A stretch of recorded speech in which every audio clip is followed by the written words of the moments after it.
1절을 함께 볼까요? 너희 중에 심지어 음행이 있다 함을 들으니 이런 음행은 이방인 중에서도 없는 것이라.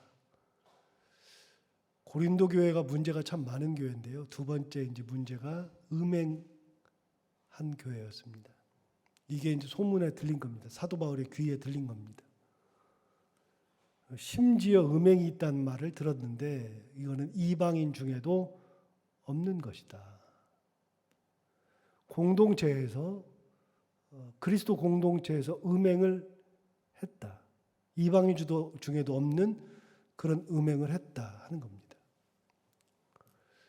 그렇지 않아도 팔을 나누고 서로 비방하고 시기하고 질투하고 싸우고 그런 것 때문에 1장부터 4장까지 이야기할 정도로 심각한 문제를 보였었는데 그것만으로도 최악인데 최악을 넘어서 더 최악이 있는 겁니다. 음행을 한 겁니다. 그런데 그것은 이방인 중에도 없는 거다. 우리 예수 믿는 교회 그리스도 공동체가 이방인과 같아서도 원래 안 되는 겁니다.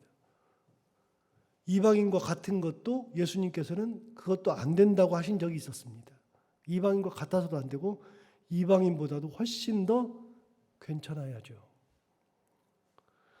예수님께서 이렇게 말씀하신 적이 있었습니다. 마태복음 5장 47절, 6장 7절 이런 데 보면 6장 32절 이런 데 보면 이런 얘기를 하신 적이 있습니다. 너희가 너희 형제에게만 무난하면 남보다 더하는 것이 무엇이냐? 이방인들도 이같이 하느니라. 그러니까 형제들에게만 무난한 것은 이방인들도 한다는 겁니다. 예수님 말씀하신 겁니다. 나은 것이 없다. 그리스도 공동체는 이러면 안 된다. 형제에게만 무난한 것이 아니라 형제가 아니어도 무난을 해야만 그게 그리스도 공동체다. 그게 예수 믿는 사람이다. 이방인도 이렇게 한다. 또 이렇게 말씀하신 적이 있습니다. 기도할 때 이방인과 같이 중언부언하지 말라. 그들은 말 많이 하여야 들으실 줄 생각하느니라. 기도할 때도 이방인과 비교를 해줬습니다. 말을 많이 하고 막 중언부언하는 거 그 이방인들이 다 하는 거지 않느냐. 그렇게 해서는 안 된다. 똑같이 하면 안 된다. 세 번째 이렇게도 얘기했습니다. 이는 다 이방인들이 구하는 것이라 너희 하늘 아버지께서 이 모든 것이 너희에게 있어야 할 줄 아시느니라. 이방인들과 똑같이 구하는 것 안 된다. 하늘 아버지께서 다 아시지 않느냐. 그러니까 예수님께서는 이미 이방인들과 그리스도를 믿는 사람들과는 구분되어야 한다는 것을 얘기한 적이 있었습니다. 그런데 이방인도 없는 짓을 한 겁니다. 고린도 교회가. 이방인들도 안 하는 짓을 한 겁니다. 자, 1절 보시면 다시 한번 볼까요? 1절 보시면 너희 중에 심지어 음행이 있다는 함을 들으니 그런 음행은 이방인 중에서도 없는 것이라. 그런데 도대체 무슨 음행을 했느냐? 1절 하반절에 누가 그 아버지의 아내를 취하였다는도다. 여러분, 아버지의 아내가 누구예요? 엄마죠. 엄마를 취한 겁니다. 엄마를. 말이 전혀 되지 않는 얘기잖아요. 이방인들도 하지 않는 거다. 그런 음행이 고린도 교회에 있다. 여러분, 이방인들도 하지 않는 이건데 사실은요, 구약 성경에 보면 구약 시대에는 이런 것들이 아주 많았습니다. 실제로 많았습니다. 근친상간이 굉장히 많았습니다. 오늘 한 군데 좀 찾아볼까요? 레위기 한번 보겠습니다. 레위기 18장.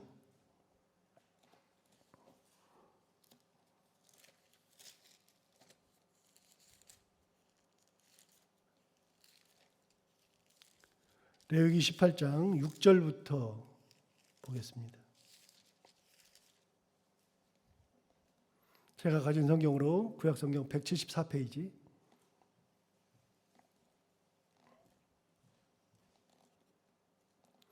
레위기 18장 6절부터 좀 긴데요. 하나하나 그냥 읽으면 되겠습니다. 18장 6절 각 사람은 자기의 살붙이를 가까이하여 그의 하체를 범하지 말라. 나는 여호와이니라. 자, 가까운 살붙이가 누구냐? 7절 내 어머니의 하체는 곧 내 아버지의 하체이니 너는 범하지 말라. 그는 내 어머니인즉 너는 그의 하체를 범하지 말지니라. 8절 너는 내 아버지의 아내의 하체를 범하지 말라. 이는 내 아버지의 하체니라. 9절 너는 내 자매 곧 내 아버지의 딸이나 내 어머니의 딸이나 집에서나 다른 곳에서 출생하였음을 막론하고 그들의 하체를 범하지 말지니라. 10절 내 손녀나 내 외손녀의 하체를 범하지 말라. 이는 내 하체니라. 11절 내 아버지의 아내가 내 아버지에게 낳은 딸은 내 누이니 너는 그의 하체를 범하지 말지니라. 12절 너는 내 고모의 하체를 범하지 말라. 그는 내 아버지의 살붙이니라. 너는 내 이모의 하체를 범하지 말라. 그는 내 어머니의 살붙이니라. 너는 내 아버지 형제의 아내를 가까이하여 그의 하체를 범하지 말라. 그는 내 숙모니라. 너는 내 며느리의 하체를 범하지 말라. 그는 내 아들의 아내이니 그의 하체를 범하지 말지니라. 너는 내 형제의 아내의 하체를 범하지 말라. 이는 내 형제의 하체니라. 너는 여인과 그 여인의 딸의 하체를 아울러 범하지 말며 그 여인의 손녀나 외손녀를 아울러 데려다가 그의 하체를 범하지 말라. 그들은 그의 살붙이이니 이는 악행이니라. 너는 아내가 생존할 동안에 그의 자매를 데려다가 그의 하체를 범하여 그로 질투하게 하지 말지니라. 이게 여러분 레위기에 나오는 거예요. 아직 넘어가지 마세요. 좀 더 봐야 돼요. 레위기에 무슨 얘기예요? 여러분 레위기가 무슨 책이라 그랬죠? 항상 레위기는요. 이 레위기에 나오면 뭔가 한번 생각해 봐요. 레위기는 무슨 책이죠? 제사 드리는 책이에요. 하나님 앞에 제사 드리는 사람이 이렇게 제사를 드리면 하나님 받으시겠냐고요. 이거는 악행이래요, 하나님께서.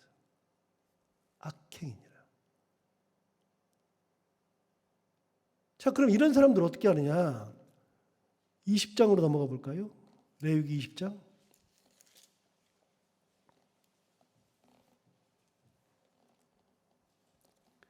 레위기 20장 10절 누구든지 남의 아내와 간음하는 자 곧 그의 이웃의 아내와 간음하는 자는 그 간부와 음부를 반드시 죽일지니라. 11절 누구든지 그의 아버지의 아내 엄마죠. 동침하는 자는 그의 아버지의 하체를 범하였은즉 둘 다 반드시 죽일지니 그들의 피가 자기들에게로 돌아가리라. 누구든지 그의 며느리와 동침하거든 둘 다 반드시 죽일지니 그들이 가증한 일을 행하였습니다. 그들의 피가 자기들에게로 돌아가리라. 누구든지 여인과 동침하듯 남자와 동침하면 둘 다 가증한 일을 행함인즉 반드시 죽일지니 자기의 피가 자기에게로 돌아가리라.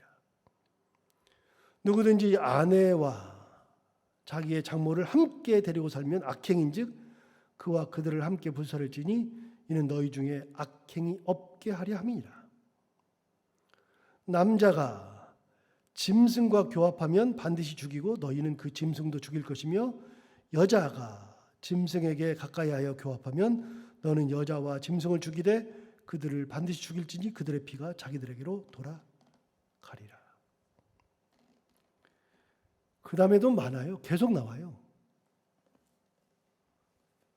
여러분 이런 것은 안 된다고 구약성경에서 얘기한 거는요.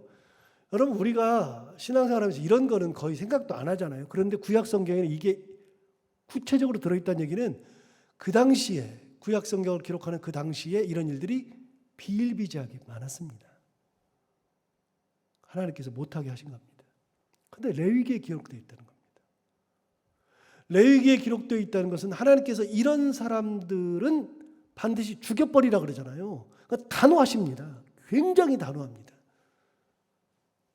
그 뭐 살려서 뭐 교화시키고 뭐 그런 말 자체가 없어요. 아예 그냥 죽이라고 얘기를 할 정도로 하나님 단호합니다. 이게 레위기입니다. 제사 드릴 때 하나님께서 이거를 안 받으신다는 겁니다. 절대로 안 받으신다는 겁니다. 그런 일들은 하나님께서 가증히 여긴다, 악행이다 그랬는데 오늘 본문으로 돌아와서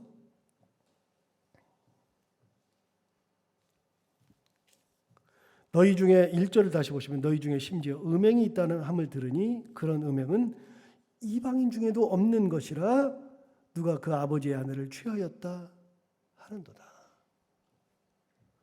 여러분 이렇게 되면 아버지 아내를 취하였으면 어떻게 하라 그랬어요? 죽이라 그랬어요. 이런 거는 사정을 봐줄 게 없어요. 그런데 고린도 지역은 옛날에 이스라엘처럼 이렇게 이스라엘이 다스리는 나라였으면, 종교가 다스리는 나라면 죽여도 되는데 고린도는 로마의 통치를 받고 있기 때문에 이스라엘 사람들이 그런 일이 있다고 해서 죽일 수 없어요. 죽이면 안 돼요. 그렇기는 하지만 이건 하나님께서 가증히 여기는 거예요. 가증히 여기는 것을 행하였을 때는 죽일 수는 없어요. 지금 법이 달라졌기 때문에. 그러나 그런 사람들 어떻게 되느냐? 2절 한번 보세요. 그리하고도 너희가 오히려 교만하여져서 어찌하여 통한이 여기지 아니하고 그 일 행한 자를 너희 중에서 쫓아내지 아니하였느냐? 여러분 죽일 수는 없지만 어떻게 된다고요? 쫓아내버려야 돼요. 뭐 교화시키고 뭐 설득하고 뭐 이런 과정이 필요가 없어요. 이런 경우는. 이런 거는 말도 안 되는 거예요. 하나님께서 싫어하시는 거예요. 그런 사람의 제사를 받지 않아요. 그 공동체의 제사를 하나님 받지 않으셔요. 절대로 받지 않으셔요. 그러니까 이런 거는 하나님이 싫어하시는 거거든요. 자, 다시 한번 항상 말씀드리는 거지만 하나님이 싫어하는 것을 할 필요가 없어요. 왜 해요? 하나님이 그 예배를 받지 않으시는데 그 예배를 왜 드릴까요? 예배 드리다가 망한 사람 둘이 있다 그랬잖아요. 가인이 예배 드리고서 망했잖아요. 아예 예배를 안 드렸으면 상관없는데 예배 드리고 망했죠. 사울 왕이 예배 드리고 망했잖아요. 여러분 예배를 안 드리고 망한 게 아니라 예배를 드리고 하나님 앞에 버림받은 거예요. 왜요? 받지도 않는 제사를 왜 드려요 도대체가? 하나님이 받지도 않는 헌금을 왜 해요? 돈만 아깝게. 오히려 그 책망거리인데 그걸 왜 해요? 하나님 받지도 않는 나눔을 왜 해요? 하나님 받지도 않는 봉사를 왜 해요? 다 필요 없어요. 하나님 받지 않으시면요. 하나님의 뜻이 아니면 할 필요가 없어요. 하나님의 뜻이면 하고 뜻이 아니면 안 하는 거예요. 말씀대로 하는 거예요. 말씀대로. 말씀에서 어긋나면 안 돼요. 엊그저께도 말씀드렸어요. 말씀 밖으로 넘어가지 말아라. 넘어가지 말아라. 신앙생활하면서 말씀 밖으로 넘어갈 필요가 전혀 없는 거죠. 근데 여기서 지금 말씀 밖으로 넘어갔는데 죽일 수는 없어도 어떻게 하라고요? 쫓아내야 돼. 아예 그냥 공동체에서 추방을 해버려야 돼요. 그런데 2절 다시 보시면 추방은커녕 이렇게 했어요. 그리하고도 너희가 오히려 교만하여져서 어찌하여 통한이 여기지 아니하고 그 일을 행한 자를 너희 중에서 쫓아내지 아니하였느냐. 첫 번째는 통한이 여길 줄 알아야죠. 그런 죄가 있는 것은 공동체의 죄악이기 때문에 공동체 자체가 통한이 여길 줄 알아야 돼요. 공동체의 죄악이에요. 개인의 죄악이면서. 왜요? 그 공동체가 온전한 그리스도가 존재하지 않기 때문에 이런 일이 일어나는 거니까 하나님 앞에 회개하는 거예요. 회개. 그리고 그 사람은 쫓아내는 거예요. 근데 고린도 교회가 문제가 엄청나게 많아요. 이제 내일은 세상 법정에 소수 홍사하는 일이 나와요. 6장에. 그냥 고린도 교회는 문제가 심각한 교회죠. 자, 3절 보시면 내가 실로 몸으로는 떠나 있으나 영으로는 함께 있어서 거기 있는 것 같이 이런 일 행한 자를 이미 판단하였노라. 내가 거기는 없어요. 몸으로는 떠나 있잖아요. 난 지금 에베소에 있으니까요. 내가 실로 몸으로는 떠나 있으나 영으로는 함께 있어 거기 있는 것 같이 이런 일 행한 자를 이미 판단하였노라. 이미 판단을 해버렸대요. 이런 사람들은 이미 판단을 했다는 겁니다. 안 봐도 그냥 이런 사람들은 그런 거는 듣고 말고도 할 것이 없다는 거예요. 듣고 말고도. 이미 그런 일을 행했으면 판단에 정죄한 겁니다. 정죄.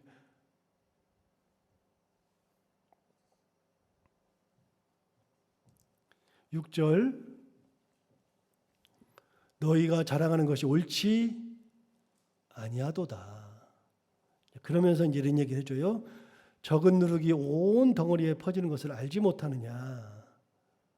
너희는 누룩 없는 자인데 새 덩어리가 되기 위하여 묵은 누룩을 내버리라. 이게 무슨 말일까요? 자, 보세요. 적은 누룩이 온 덩어리에 퍼지는 것을 알지 못하느냐. 여러분 빵 만들 때 누룩 넣죠? 누룩을 넣어요. 근데 누룩을 넣는데, 빵을 만들 때 누룩을 넣는데 무슨 누룩을 넣느냐에 따라서 빵이 달라지는 거예요. 누룩의 종류를 여러 가지로 해서, 누룩을 여러 가지로 넣어서 이런 누룩 저런 누룩을 넣으면 누룩에 따라서 빵이 또 달라져요. 그래서 썩은 누룩을 넣으면 절대로 안 되죠. 여러분, 썩은 누룩을 넣으면 그 빵은 못 먹어요. 묵은 누룩을 쓰면 안 돼요. 묵은 누룩은 누룩이기 때문에 빵은 만들어지지만 그 빵은 좋은 빵이 아니에요. 그러니까 누룩이 새 것이기도 하고 신선하기도 하고 좋은 누룩을 써야지만 빵이 좋은 게 나오는 거지. 그렇지 않으면 그런 거는 다 버리는 거예요. 여러분 그런 거 안 보세요? 갑부들 서민 갑부 보면 그런 사람 나오고 세상에 이런 일이도 보면 나오기도 하고 그러는데 음식점 하는 사장님들이요, 이 직업의식이 얼마나 투철한지 가끔 보고 칼국수를 끓이는데 육수를 냈는데 육수를 낼 때 육수를 사장님이 맛보고 맛이 없으면 육수를 다 버려버린대. 전부 다. 처음부터 다시 끓여야 된대. 직원들이 그냥 쓰자 그러면 안 된다 그러면서 다 버려버린대요. 그런 것들 많잖아요. 아예 그냥 싹 다 버리는 거. 하루는 속일 수 있고 한 끼는 속일 수 있어도 이런 거는 안 된다. 여러분 사장님들도 그래요. 사장님들도. 그리스도 앞에서 우리가 얼마나 정결하고 얼마나 순전해야 되는지 그 당연한 거 아니겠어요? 그런데 묵은 누룩을 가지고 있어요. 썩은 누룩을 가지고 있어요. 그러면 안 된다. 다 버려야 된다. 다. 그러니까 누룩이 들어와서 빵을 만드는 거니까 있긴 있어야 되지만 다 안 된다. 그런데 누룩이 너희들은 필요 없는, 너희들은 누룩 없는 빵이다. 그런 말이에요. 자, 6절 다시 볼까요? 잘 보세요. 너희가 자랑하는 것이 옳지 아니하도다. 적은 누룩이 온 덩어리에 퍼지는 것을 알지 못하느냐. 그러면서 너희는 신선한 누룩도 아니고 순전한 누룩도 아니고 새 누룩도 아니고 너희는 누룩이 없는 자예요. 누룩이 없어요, 너희들은. 그런데 새 덩어리가 되기 위하여 묵은 누룩을 내버리라. 누룩 없는 빵이라는 거예요, 우리가. 세상의 것들이 우리한테 가미되지 않았다는 거예요. 아무것도 우리한테 가미된 적이 없어요. 그러니까 우리는 누룩 없는 빵이에요. 그냥 딱딱한 빵이라고요. 세상 사람들이 보면 못 먹는 빵, 먹기 힘든 빵. 6절 맨 뒤쪽을 볼까요? 7절 맨 뒤쪽.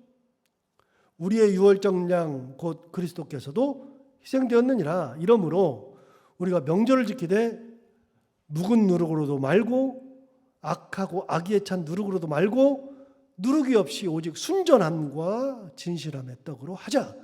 하나님께서 원하는 떡은요, 맛있는 떡을 원하는 게 아니에요. 부드러운 떡을 원하는 게 아니에요.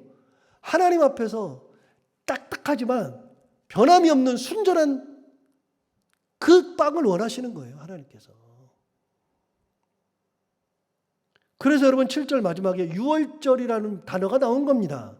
우리의 유월절 양 곧 그리스도께서도 희생되느니라. 여러분 유월절 한번 볼까요? 유월절에 먹는 음식이 두 가지 있죠. 유월절에 먹는 음식이 두 가지. 첫 번째는 무교병을 먹어요. 무교병은 누룩 없는 빵이 무교병이에요. 두 번째는 뭐 먹어요? 쓴 나물을 먹는다고요. 유월절을 생각할 때마다 딱딱한 것을 먹고 쓴 것을 먹으면서 그 고통 속에서, 그 어두움 속에서 우리를 구원하신 하나님을 기억하는 것이 유월절이에요. 맛있는 빵 먹으라고 한 적이 없어요. 하나님 앞에 우리가 설 때 정말 맛있는 빵, 하나님 그걸 원하는 게 아니라요. 순전함과 진실함. 사람들은 못 먹어도 순전함과 진실함. 자, 8절 다시 볼까요? 이러므로 우리가 명절을 지키되 묵은 누룩으로도 말고 악하고 악의에 찬 누룩으로도 말고 누룩이 없이 그다음 뭐라고 되냐면 오직 순전함과 진실함의 떡으로 하자. 순전함과 진실함. 그냥 좀 세련되지 않아도 괜찮아요. 하나님 앞에서. 하나님 앞에서 세련돼야 돼요? 안 그래도 돼요. 갑자기 생각나는데, 우리 어렸을 때 농사 짓는 분들이 그냥 새벽에 일어나는데, 원래 새벽 기도는 농경 문화에서 생긴 거예요. 1900년대 초반에 길선주 목사님 만들었다고 하기도 하고. 그래서 새벽 기도가 옛날에는 4시에 있었어요. 그 시골에서. 그래서 새벽에 4시에 일어나서 새벽 기도하고 그리고서 동트기 전에 일하러 나갔었죠. 근데 여러분 조금 늦어지니까 요즘에도 새벽 기도 하는데 동트기 전에 일하고서 땀 뻘뻘 흘리고 그걸로 새벽 기도 오시는 분들이 있어요. 여러분 땀을 뻘뻘 흘리고 새벽 기도 나면 하나님께 싫어하셔요? 너 왜 샤워 안 해? 너 왜 그렇게 더럽게 와? 그래요? 하나님 뭐라 그러셔요? 땀 뻘뻘 흘리고서 손에 흙 묻히고 막 지저분하게 똥냄새 나면서 왔을 때 하나님 뭐라 그러셔요? 잘 왔다. 아이고야.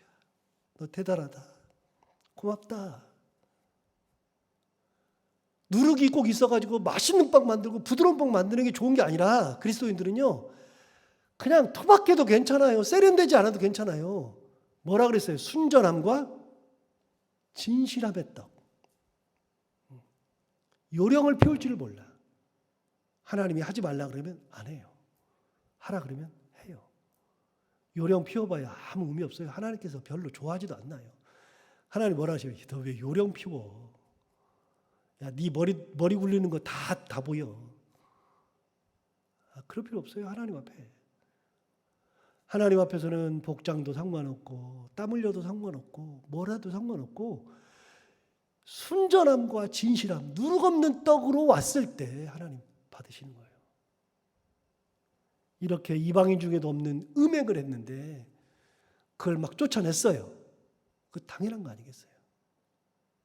그런데 이 사람들이 자랑하고 있단 말이에요. 자랑하고 있다. 9절 볼까요? 내가 너희에게 쓴 편지에 음행하는 자들을 사귀지 말라 했어요.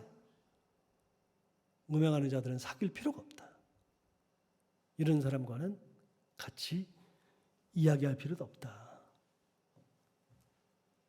그 다음은 뭐 다른 거니까 계속 다른 거니까 이거는 좀 기니까 이거는 넘어가도록 하고요. 오늘 이야기하는 것처럼 하나님 앞에서는 머리를 쓸 필요가 없어요. 이거 하나님께서 싫어하시면 안 하는 거예요. 답이에요. 이게. 투박해도 괜찮고 세련되지 않아도 괜찮고 오늘 기억해야 될 단어가 2가지 있죠. 순전함과 진실함. 하나님 앞에서는 순전함과 진실함의 떡으로 하자. 다른 누룩 필요 없다. 오늘 이 말 기억하고 우리가 하나님 앞에 설 때 순전하게 진실하게 서며 은혜 가운데 살아가는 저희들 다 되기를 바랍니다. 기도하겠습니다. 하나님 아버지 감사합니다. 오늘도 귀한 말씀으로 우리를 깨우치셔서 감사합니다. 우리는 누룩 없는 떡이다. 누룩 없는 빵이다 말씀해 주셨습니다. 그렇습니다. 하나님 아버지 세상에 누룩을 넣으면 뭐 하겠습니까? 세상 것으로 채우면 뭐 하겠습니까? 그렇게 해서 아름다우면 뭐 할 겁니까? 하나님 아버지 투박하더라도 세련되지 않더라도 하나님 예수 그리스도가 우리 안에 계심으로 그리스도 한 분 의지하며 살아가는 순전함과 진실함의 삶을 살아가는 저희들 다 되게 하여 주옵소서. 그런 교회가 되게 하여 주옵소서. 하나님 아버지 하나님께서 원하시는 것 그것에 마음을 두며 살게 하시고 하나님께서 원하지도 않는 거 바라보지도 않는 거 그거 바라보면서 가지겠다고 아웅다웅하며 살지 않게 하시고 우리가 하나님의 은혜 가운데 순전함과 진실함 기억하고 그대로 살아가는 저희들과 교회와 가정이 다 되게 하여 주옵소서. 오늘도 하루를 살아갈 때 이 말씀을 기억하며 살게 하여 주옵시고 해야 되는 것들을 기쁨으로 잘 감당하고 만나는 분들과 함께 웃고 행복한 하루가 되게 하여 주옵소서. 예수님 이름으로 기도하옵나이다. 아멘.